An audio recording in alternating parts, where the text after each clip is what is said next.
গীত সংহিতা 21 অধ্যায়।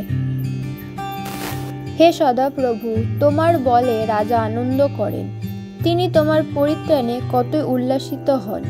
তুমি তাহার মনোবাঞ্ছা পূর্ণ করিয়াছ, তাহার ওষ্ঠের প্রার্থনা অস্বীকার করো নাই। কেননা তুমি মঙ্গলের বিবিধ বরসহ তাহার সম্মুখবর্তী হইয়াছ। তুমি তাহার মস্তকে সুবর্ণ মুকুট দিয়াছ। তিনি তোমার কাছে জীবন প্রার্থনা করিয়াছিলেন, তুমি তাহাকে দিয়াছ। অনন্তকাল স্থায়ী দীর্ঘ পরমায়ু দিয়াছ। তোমার পরিত্রাণে তিনি গৌরবান্বিত। তুমি তাহার উপরে প্রভা ও প্রতাপ রাখিয়াছ। তুমি তাহাকে চিরস্থায়ী আশীর্বাদযুক্ত করিয়াছ।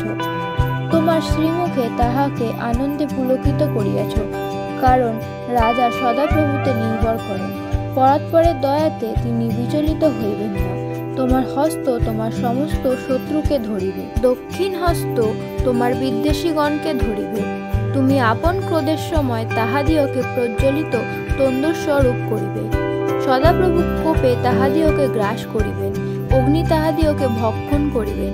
তুমি উচ্ছিন্ন করিবে পৃথিবী হইতে তাহাদের ফল, মনুষ্য সন্তানদের মধ্য হইতে তাহাদের বংশ। কেননা তাহারা তোমার বিরুদ্ধে কুসংকল্প করিল, তাহারা কুমন্ত্রণা করিল, তাহা সিদ্ধ করিতে পারে না। কেননা তুমি তাহাদিওকে ফিরাইয়া দিবে।